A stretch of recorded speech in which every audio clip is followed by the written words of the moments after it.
Welcome to Amazing Amazon on Captain TV, coming from the city of Lagos. Thank you for joining us again this beautiful evening of a great time on Amazing Amazon. As you know what we do on the show, we discuss solutions to some of the pressing issues faced by women and girls across the country. And today promises to be great and amazing. I remain Tosin Adeyemi.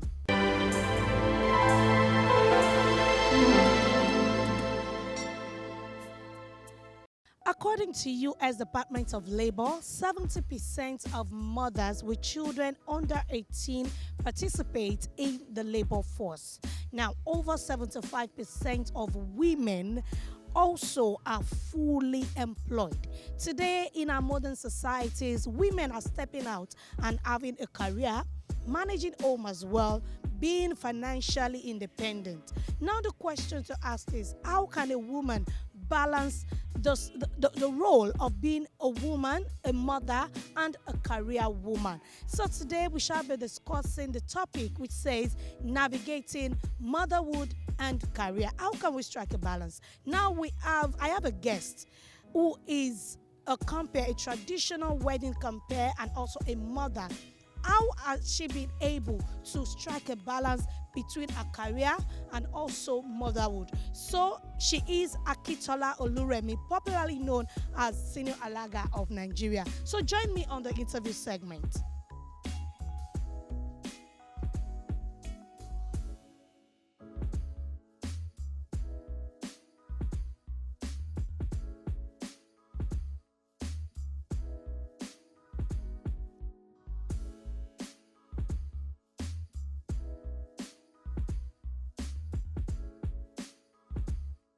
All right, welcome to the interview segment. It's still Amazing Amazon on Captain TV.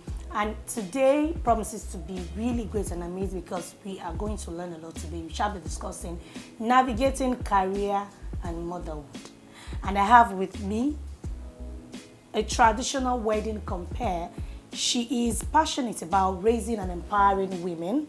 And as a matter of fact, she has trained over 100 women within Nigeria and across the globe.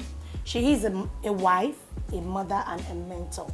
So she's going to be analyzing the discussion of today, which is navigating how you can navigate being a mother, a working mom, for short.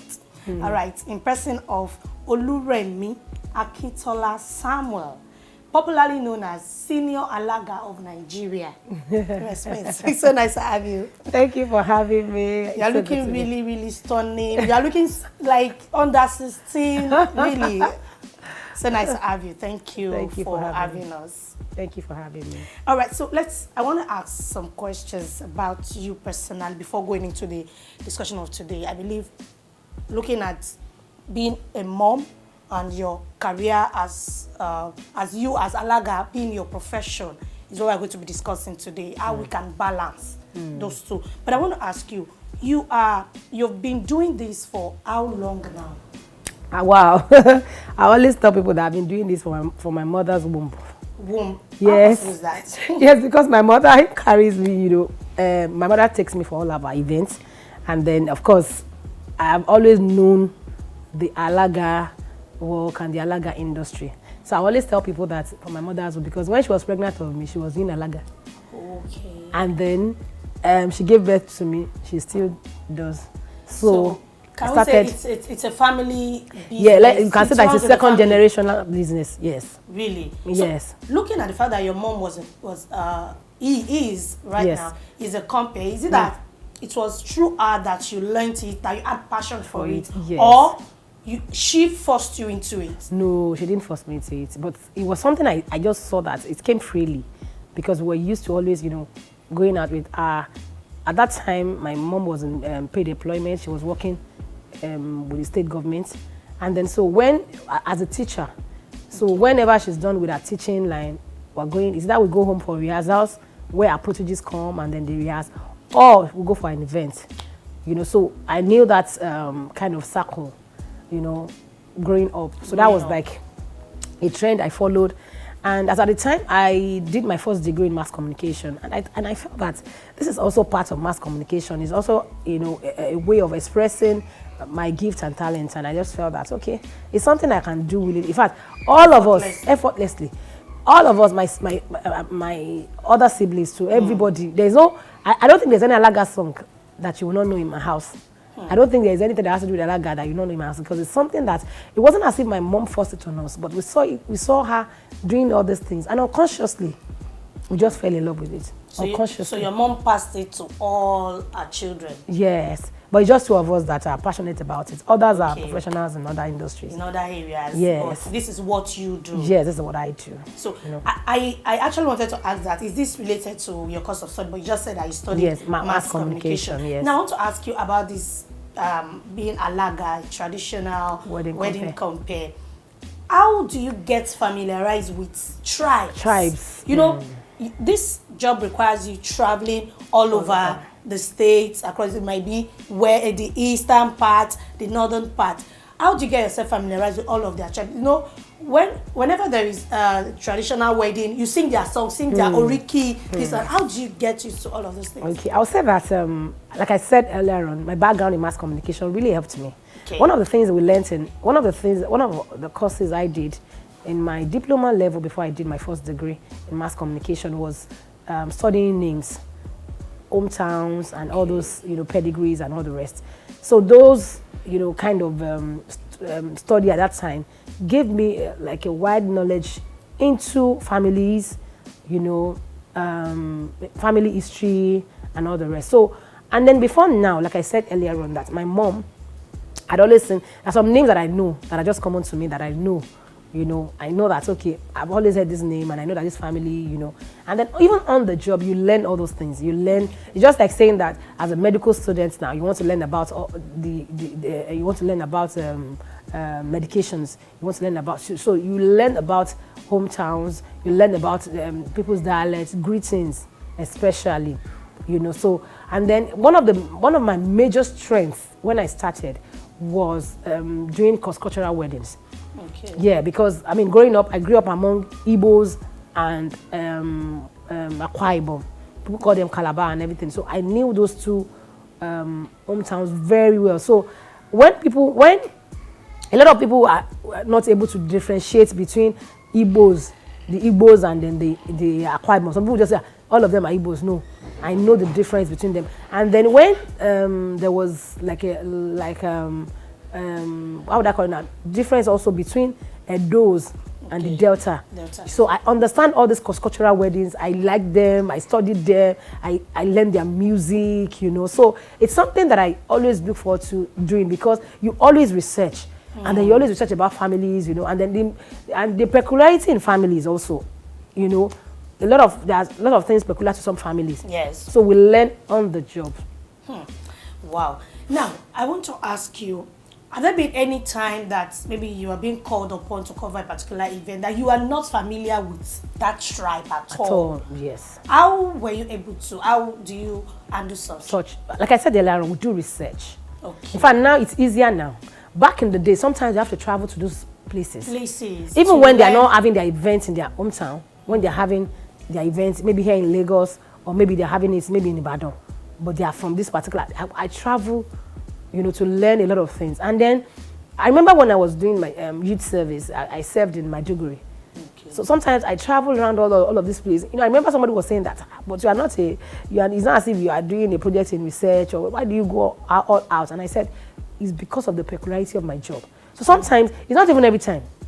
Because some of our clients, we don't get to meet them, we don't get to see them. They just send information as regards their hometown, and then the event, and their personal family details. So you will now do research on all of those. So a lot of times we go out to like, okay, what song do they sing? What is their greeting like? How do they relate? What's their, and even when you look at, even within, when you look at some of our own tribe, when you look at, okay, saying that, let's say for example Ijebus, we have some Ijebus we have Remo, okay, and we have Ijebu Remo. Do you understand? Just like saying Edo, we have Edo Benin, we have Murobo, Shekiri, a lot of those. So, and there are peculiarities to these towns. There are peculiarities to these families, because some people, even though their hometown, this is what they do. Some of them will just choose that, okay, we don't do it this way. This is the way we want to do it. So we learn all of those and we go all out to do research. Wow, that's great. Anyway, now I want to ask, I believe in the course of your work, you must have faced challenges, especially coming from your clients. Or should I say that being the fact that your mom has paved the way for you, you know everything, there is no challenge you face that you'll be able to overcome since you've been doing this for a There are very long time. challenges. There are major how do you challenges. handle challenges, and what are those challenges? There are challenges. There are major challenges. You know, when you look at the world, you know, the world is changing. Yes. World is changing. The advent of social media, the advent of you know, the COVID-19 that happened, you know, since 2019 has changed a whole lot of things. So people are changing. Families are changing. Individuals are changing because a lot of people were so scared. Some people were depressed. Some people, maybe their event was postponed, and that gave them a bit of, you know, they had a bit of, they had these emotional issues, and sometimes they don't even know. You know, sometimes you get on the phone with a client. I remember one of my clients, she had to postpone her event for like 3 times. And then one day she started talking to me rudely. Madam, you're not this one. Because I said I wasn't available for the date she picked. And I said, is it not good that I'm sincere with you? And then she said, and then she banged the phone on me. So I had to call her back that, Madam, I understand you. Now, during the lockdown, I knew that in 2019, I did some courses, you know, as regards emotional intelligence and all the rest. So I was just thinking that let's just do this course because I didn't even know it would be this, we'll be needing it early enough. So because people are changing, sometimes some people just change because of maybe increase in price. Maybe you have told them about this and everything, and then they want to vent the anger on you. So because I had to tell the woman, I called her and I said, Mommy, it's not my fault. It's as if you are transferring the aggression. I said, everybody she had called that, they said they are not available. I said, Mommy, it's not our fault. It's not our fault because as you are picking a date, somebody else is, you can imagine, in 2019, I had over 30 brides between March and May. The space of like 2-3 months. Yes, we had over 30 brides. How do I want to keep spacing their dates? How do I want to? That's change entire and it's not your position to pick dates for them. So when they pick and you say are not available, some just get cranky, some just get, you know, and then they are transferring aggression on you. So it's really challenging. It's really very challenging. And then some people will say, she came late for my event. And people will know the agreement you have had. People will beg you. Okay, so you make an agreement with somebody that, okay, ma, your own date is so date is a Saturday. What time, ma? It is between 1 o'clock and 3 o'clock. And say you tell another person that, ma, you can have your own event between 8 and 11. So that at least I'll use 1 hour to also. You get to the 8 o'clock event, by 9 they have not started. By 10 you are still wondering, you know, what's going on here.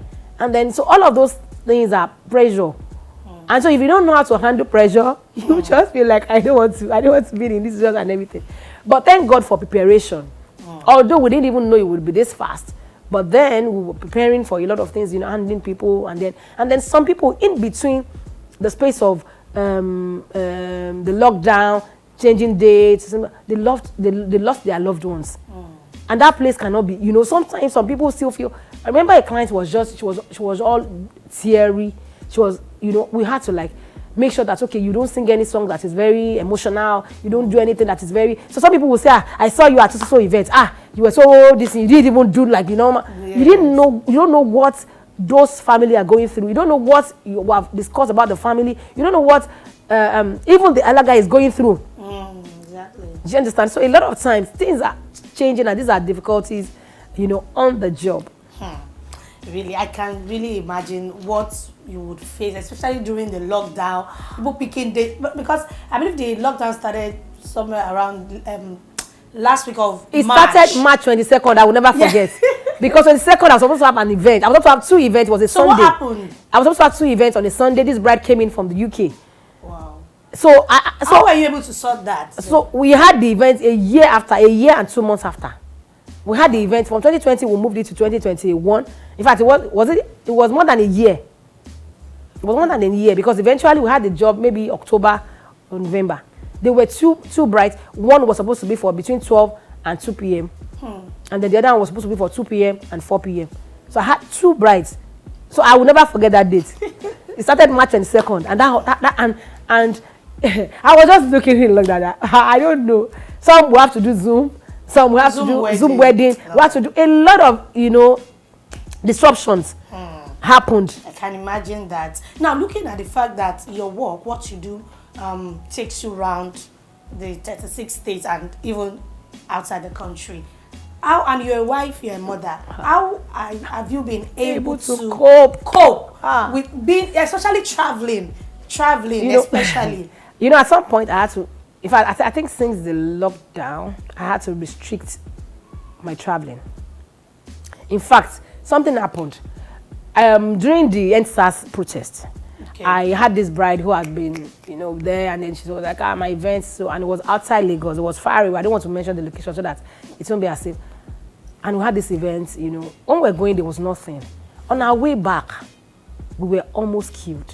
Jeez. In fact, my driver, if I was the one driving, I'm sure that I won't be able to come back home.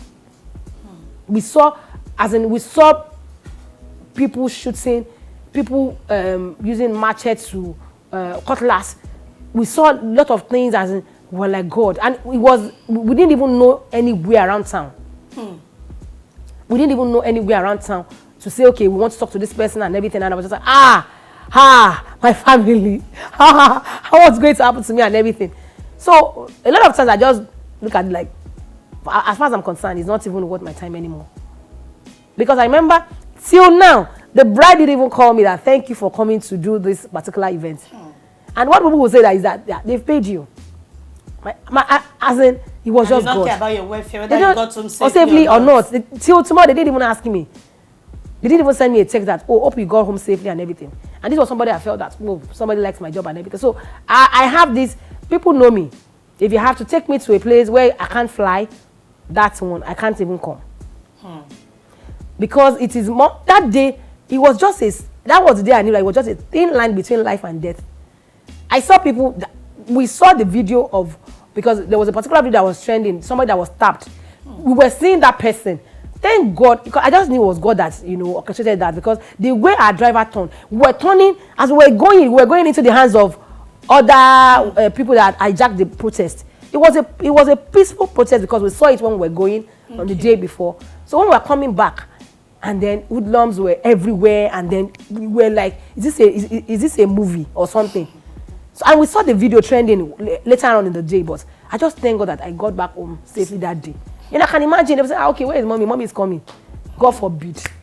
So a lot of times we travel, different states, there's no place I couldn't go to at that time, but since that time, that thing happened 2020, it was 2020. Since that time, I don't, especially when my spirit is not even going. I'm not going to any, what's it called? Events that is, because those are one of the risks. So recently somebody, also spoke to us about how she was almost kidnapped. And they had called her, they had booked the hotel, sent the things to her and everything. And it was just somebody that said, this place are going to, there's no place like that. So said, but I sent somebody to go and check, and before you know it, they were like, these people are. So there are lots of risk in the job because of, things that are happening now and everything. Yes. So Security, yes. Now, looking at the fact that we have, talking about your career and your family, how do you balance both? That'll be the next question. Now, but we want to go to break now. So when we return, we'll delve deeply into the topic of how you can balance being a working mom. Stay with us.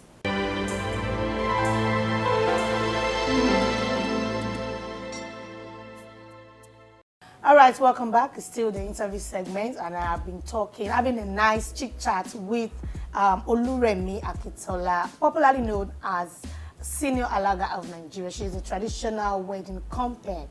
Now, before the break, you were making some analysis about the risk of the job you do, which is being a compere. Now, I want to talk about family, because right now in our modern society, women are stepping out and having a career, managing home as well, being financially independent. And now the question is, how can a woman balance both without a clash? I always tell people that there is always a process to doing things.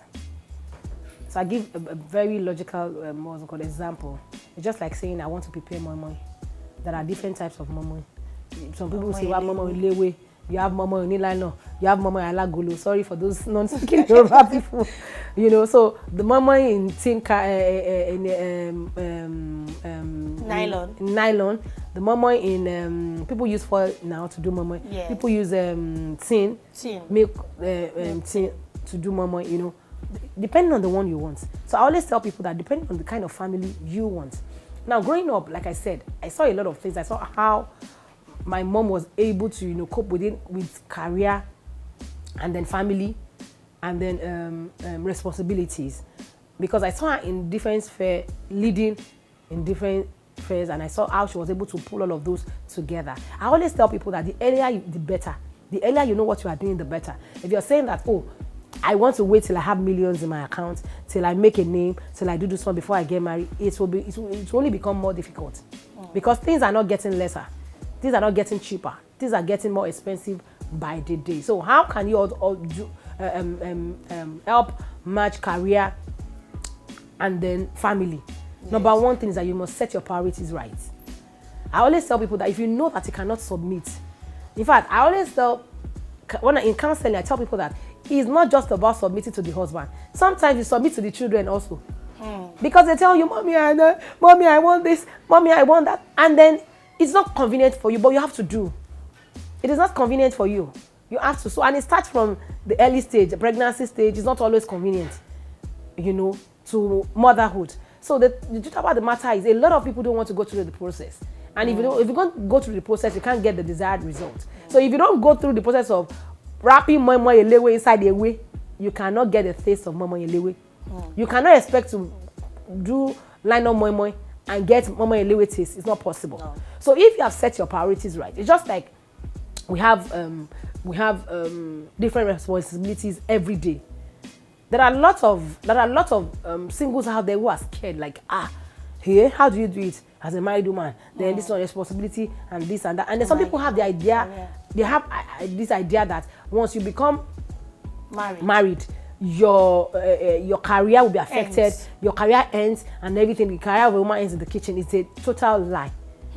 Because when we look at women in the society doing great things, a lot of these people are also career women. So how are they able to do it? You need to get yourself support system.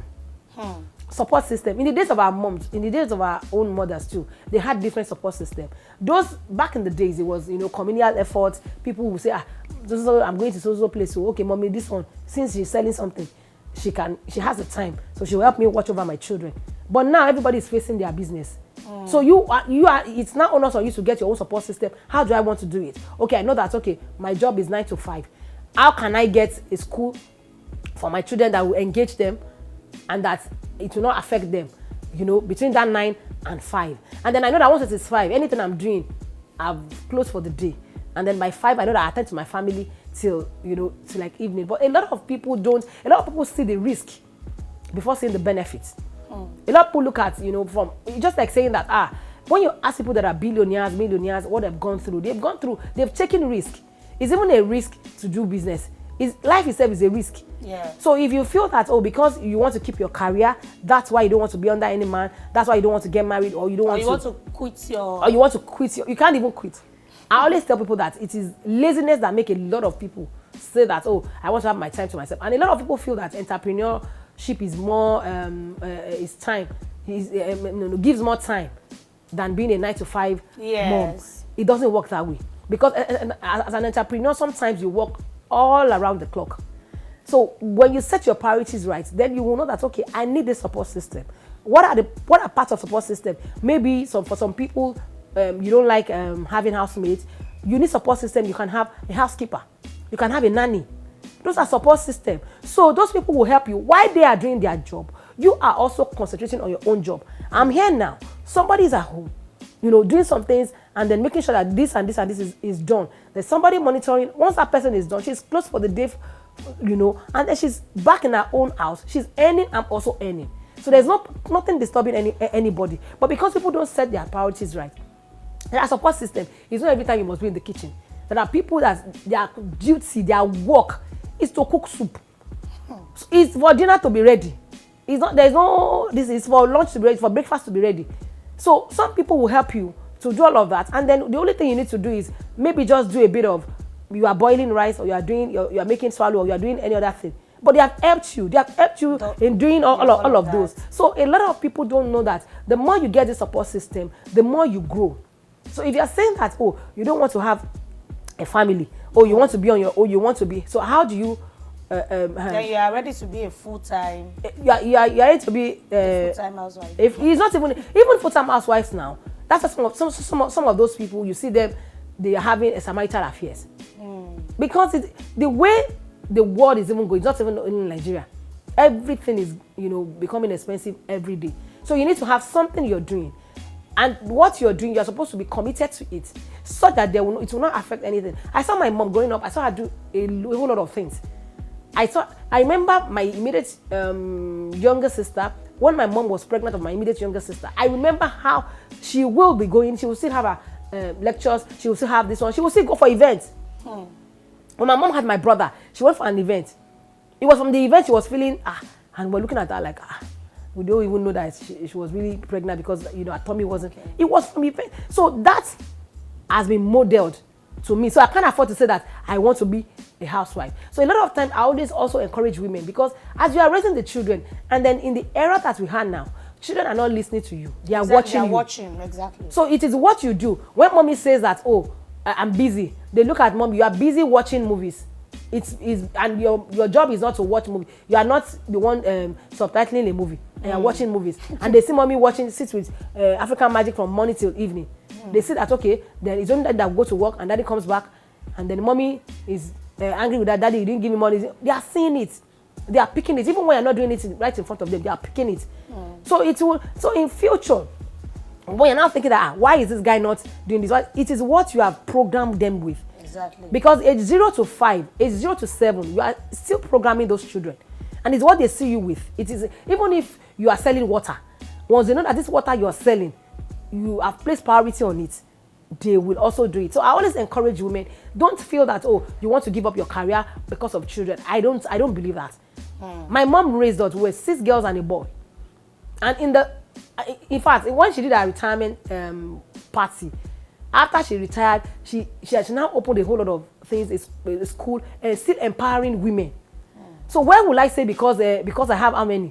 When the person that has 7, we always like, yeah, doesn't, And we have women that have more than that. Yeah. I know of a family that they are 12, same mother. I know of a family that they are 10, same mother. And their mom was, an entrepreneur, a well-known entrepreneur. So there is no excuse for somebody to say that I don't want to get married because I'm still, facing my business and my career. The earlier the better. And then I don't want to hear when women say that I have to give up my job. If you are giving up that job 9 to 5, what are you doing? Exactly. You must be doing something. You must be doing something. Now you talked about having a support system. Yes. And the fact that you said there are some support systems that their job is to cook, is to prepare a particular meal. We have some of our husbands, let me generalize it like that they don't really like any support system. Like, I want my food to be prepared by my wife. And you are this kind of a person that you're a career person. You go to work in the morning, you get back, maybe you close by 5, you get back home like 6, 7, and you still need to go to the kitchen to prepare the meal. Now, it's now telling on that person. It will tell. So now I have a friend that this scenario is actually happening to right now. That is at the edge of quitting a job now. That no, this thing is just too much for me. I'll get back home, I'll go to the kitchen, cook. By 9, my baby will disturb me. I won't sleep overnight, and I'll still resume work the next day. So let me ask the question with a question, because I always, by the grace of God, I'm married to a pastor, and a lot of people come to me for counseling and they'll tell me this, and I always ask questions. Because to tackle a particular question, also ask another question. And the question I always ask is that, you see, support system and in different categories. Your husband doesn't want another person to prepare food. Yes. But you won't be the one to go to the market. There are people that run errands. There are people that cook. That one is another level. If your husband doesn't want you to cook and everything, you have people that were already, the meat, everything, they've washed it, they've done all of those. Some families, they love their privacy. Like, no, I don't want anyone to go to the market to get my things. So the thing is, you have to. You see, I asked a couple, in counseling, I asked, the guy was like, and I said, if you continue this way, it means that, is it that of two things? You want to kill this woman and marry another person. If you continue that way. So I asked her, I said, okay, your baby, is your baby, are you still breastfeeding? She said, no. I said, well, I said, the baby just stopped taking breast milk. I said, okay. I said, what food do you give your baby? And then she mentioned the name of the food. I said, are you the one that produced the food? She said, no. I said, okay. I said, apart from that, what else does she say? She takes pap. Are you the one that produced that pap? She said, no, one woman brings. I said, so why are you not adding sentiment to a child that you are deciding for? Because the man was like, he doesn't eat, he doesn't. I said, you have to pick one. Because you can't afford to kill this woman, you will marry another person. And so for somebody like you, when you now marry another person, you may not even take all of this. So women need to wake up. That's why I always tell people, before you get married, it's not as if you're signing the contract, but we will both sit down and agree that this is how we want to do it. There must be support system. In the days of our mothers, there was people go to work, they go to work maybe in the morning by 9, by 2 they are back at home. These days, sometimes some people face traffic for 4 hours. And as a woman, sometimes your leg are swollen. If you are a nursing mother, see breastfeeding, everywhere is swollen, you are swollen inside the traffic. And then you get back home, somebody is expecting that you go to the kitchen, you must be the one to prepare and do all of this. And you still perform your role. And you still perform in the other room. Yes, the other room. So except you want to kill your wife. So I always tell people that all this, I'm an African man, where has it taken you to? So a lot of times you see some people, I know of some people that are younger.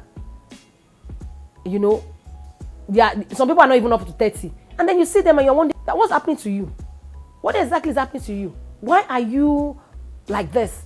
And then you're wondering. So I always advise singles that before you get married, spell it out. Spell it out. Say it the way it is. For the people that are in there, you need to see. There are people that get employed by an organization, and then the organization will review their employment. After the lockdown, a lot of organizations reviewed their employment. So we need to review. If not, someone will be more affected. And at the end of the day, these things cause depression. That's why you notice that a lot of women are depressed. Because a lot of people see people doing things they can do. But they can't do it because there is restriction. There is this, there is that. So you need to. If you don't want to eat another person, you go to parties now. Is your wife I will cook for you at the party? Is it your wife you are eating? So once in a while, if you can't help and do all of those, it won't hurt. So and sometimes some of these men place priority on children. I know somebody that was fighting his wife that his wife should keep breastfeeding. Meanwhile, doctor advised that she should stop breastfeeding because it was affecting her health. It wasn't even affecting her health alone, it was affecting her mental health. And the husband kept saying that you need to keep breastfeeding. So sometimes you need to balance all of this. It's not when you leave your job, when you need money. Do you think the money the man is making for the family to be dependent on? You want to buy matches, you wait for daddy. You want to buy candle, you wait for daddy. You want to buy this water, you wait for daddy. No, it doesn't work that way. Now, are you saying that it's very, very possible for a woman to be a working class person and also perform the motherhood role successfully? Yes, it's possible. So I said it's possible with the help of support system. With the help of support system, placing your priorities right. There are some things that... And making your spouse, your husband understand. And then there are some things that... And there are some husbands that do not understand. I always tell people that there are some roles that you may not be able to perform based on, the support system that you have. Sometimes you don't have that support system and you have to give up that kind of... you have to give up that part of your life. That's why you see some of those Nollywood actors, you see some of those celebrities, sometimes they are off the screen. It's not because they want to be off the screen. Sometimes some of them need to fix their family first and then before coming back. Sometimes some of them needs to, like, the time my family needs me, I need to give it to them. So it might affect the work a bit, it might change, the pattern of how they relate to people and everything, but at some point they will still also pick up. Because the way a 21-year-old would do something would depend on the way a 31-year-old would do. Different from the way a 41-year-old would do something. A 21-year-old has luxury of time to do some things, to still play around some things. But a 31-year-old may not have that time. A 41-year-old may not have that time. So it's possible to get all of those things done if you have placed your priorities right. Right. Okay, now let's talk about some of the sacrifices you have to make as a working mom. Like I said the other time, that there are lots of sacrifices you make, on the journey of motherhood, even on the journey of becoming, a successful career person or a professional. Let me put it that way. I said the other time that there are some jobs I don't take, not because the money is not, forthcoming, or because the money is not attractive, but because there must be sacrifice. You must sacrifice something. Especially as a woman, you must sacrifice something. Before you get married, sometimes you sacrifice your time, to attend to families. So sometimes you don't get to see some people at some places. It's not because they don't want to attend, but it's because it's a sacrifice you have to pay for motherhood. So there are lots of things, to sacrifice, but majorly time. Majorly time. Sometimes you sacrifice on platforms because it might not even be easy, to merge all of those together. So it's always a sacrifice. At the end of the day, it's worth it, when you look at it. So I always tell people that if you don't sacrifice, there is no way you would get a result at the end of the day. When we were in school, sacrifice your sleep to become successful. So sometimes, even as a career person, as a professional, you still sacrifice your sleep. Sometimes your mates are sleeping, you are all awake, trying to get some things done. You're trying to get this done, want to do this, And then sometimes sleep, a lot of times, in fact, when it comes to this, you sacrifice sleep, you sacrifice time, sometimes pleasure, because it's not palatable, to do all of those. So a lot of things you need to sacrifice. Yes. Now, there is this my friend, a colleague, who was working as a banker before she got married. So when she got married, so the whole burden was much. As a new mom, she was pregnant, going to work. When she gave birth, she was given like 3 months maternity leave. And after then, she resumed back. And now she whenever she gets to work, she just doze off. While at work, she just doze off. They'll be like, what's going on? What's up? You're not like this before. Sorry, my baby didn't allow me to sleep throughout the night. This and that and all of that. So that kept happening. And even at home, the husband was complaining that, oh no, she comes so late, this and that. She now said, okay, now you are now married and now a mom. You need to quit your job to face the family. When the children are all grown, you can now resume work. So now the lady quits the job. And they are now at home now. The first and the second baby should be like maybe 3 years, and the other one is 2 years. I said, when will you resume work? But I said, to even get a job now is not a problem. So now, is this still part of the sacrifice of motherhood we're talking about? Well, relatively, I would say sometimes, ignorantly, some people will say it's part of the sacrifice.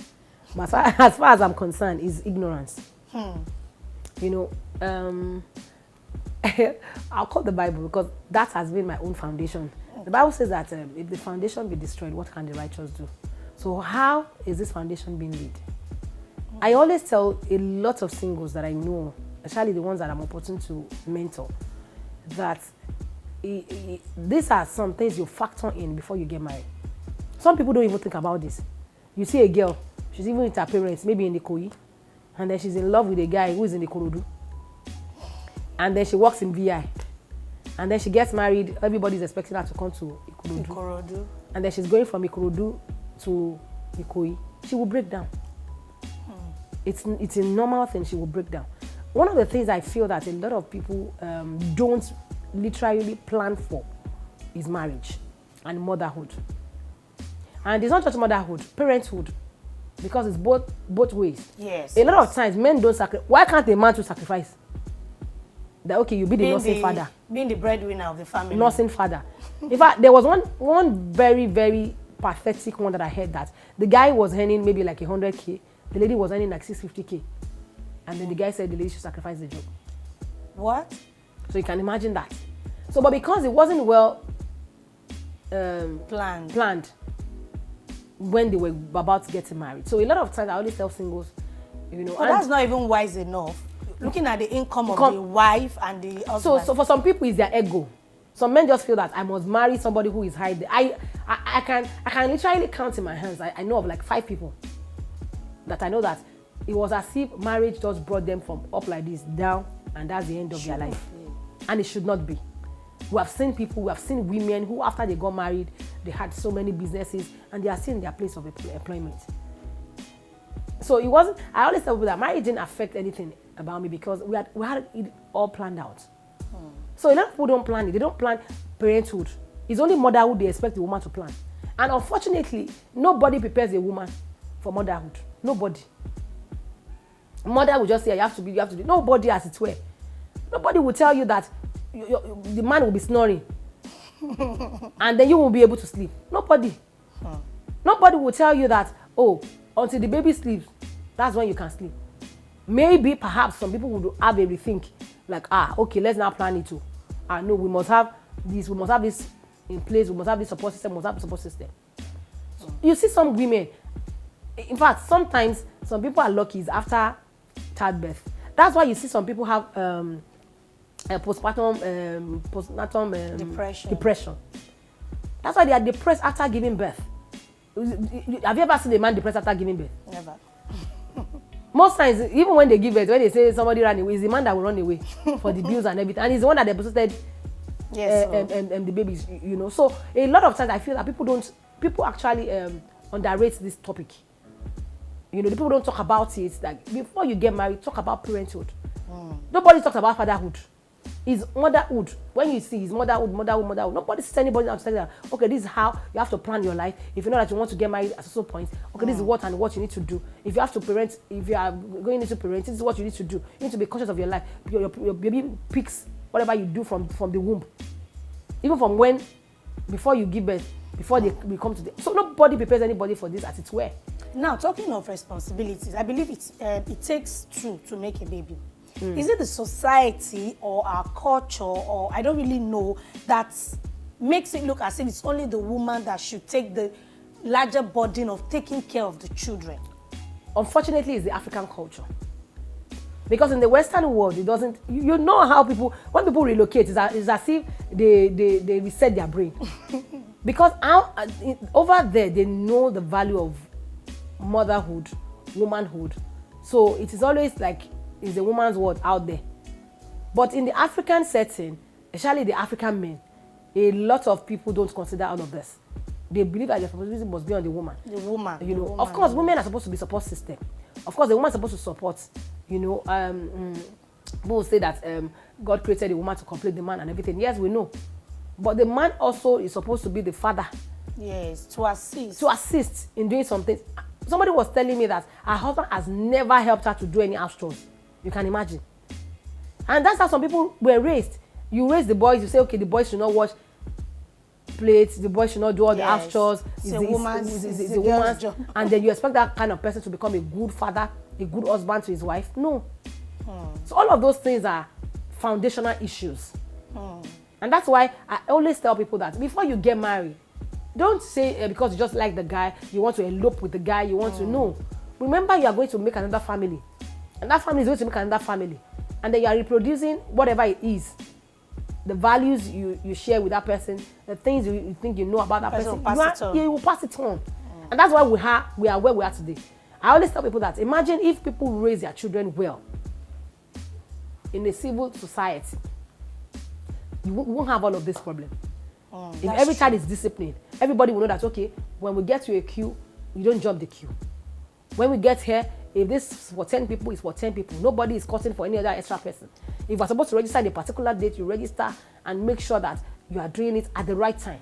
If we all have similar family values.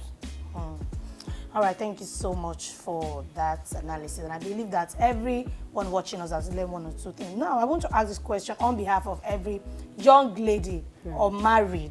Now, that'll be the final question before we wrap up now. Who are scared, especially those that they are fully into their career, their profession, and all of that. And they're like, no, I'm not ready for marriage now because marriage is going to take a lot from me and all of that. So what would you like to tell them? For the singles, I always tell them that, number one, marry your friend. Marry your cheerleader. Marry somebody who believes so much in you. Someone who believes in your dream, who would inspire you, who would always support you. There's nothing as great as spousal support in anything, in career, in business. There is nothing as great as that. So a lot of people, you see that a guy doesn't like what you do. The guy is always complaining, I don't like actress. And the guy is with you. What are you doing with the guy? The guy will tell you, I don't like women in entertainment industry. All women are all women that are into entertainment, they are prostitutes. And you are with that guy, you will have issues. You will break up. So, but marry someone who can die for you. Somebody who believes in you. Somebody that even if they put a gun to his head, they're saying that no, I'm sure about this woman. I'm sure about this person. That's a lot of mistake you see with women today. People just they thought that can answer. Excuse you. So at the end of the day, you now have issues and you'll be wondering, oh, my husband is this thing. Interestingly, it doesn't happen to women alone. It happens to men too. Men will say, I like this babe. She's very pretty. And the baby doesn't believe in you. Doesn't like you. The only thing the baby like about it is your money. She's just shopping your money.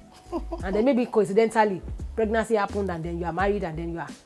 And the same thing with some ladies. So you just get pregnant with a guy and you must marry you and then you are saying it's affecting your career because you didn't use your brain. To sit yourself down and ask yourself questions. Do we share the same value? Does it like what I do? Does it believe in me? Where do I see myself in another 5 years? What do I see myself in another 3 years with this person? Do we have the same, family values? Do we have the same family background? Do we have the same? Do we share the same vision? So and if you don't share the same vision, at the end of the day, it's just like saying police and lawyer getting married. If they don't put it legally, they will end up. So basically, ask yourself those questions before you say you want to settle down with somebody or before you get married to somebody. And the fact that you get pregnant for someone, you must marry that person. You didn't make use of your brain in the first place. Because if you make use of your brain, you will have thought about it that okay, where would this end me? And that's another red flag that we're having in society now. You see some top career women and everything. The next thing is that they don't want to get married, but they want to be a single mom. Yes. They want to be a single, and it's not advisable. God did say that way. If not, God would have said, okay, Eve, be on your own for making a mistake. Be on your own. Adam, get another wife and everything. No. He said it's not good for a man to be alone. So most times it is good for you to raise children in a proper home setting that the owner that created in the first place, the way the owner made it. All right, thank you so much for your time. I really enjoyed myself. I enjoyed the conversation, really. And I believe that those watching us this evening, I've gotten 1 point or 2 or 3. I've gotten so many. I've learned a lot today. In the words of Mrs. Oluremi Akintola Samuel, she says that it is very, very possible for you to be a career woman and being a mother. All you need to do is to set your priorities right and also get support system, as this will help you successful in your career and being a mother. So this is why we call off the interview segment of Amazing Amazon. Thank you so much for joining us. We'll take a short break and when we come back, we'll wrap up the show.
That was a great conversation, a great discussion with Mrs. Oluremi Akintola Samuel, popularly known as the senior alaga of Nigeria. Yes, according to her, she says it is so possible for you to be a working mom, to balance the responsibility of being a mother and a career woman. That is if you set your priorities right. And also in our words, she says that it is so possible by getting a support system. So I want you to get a support system. If you're a career woman, do not forgo your career for your marriage, and do not forgo your marriage for your career. You need to set a balance and make sure that one does not affect the other. So this is where we end the introduction, the interview, and amazing for today. Thank you so much for joining us. Join us again next time. I remain Tosin Adeyemi. Bye for now.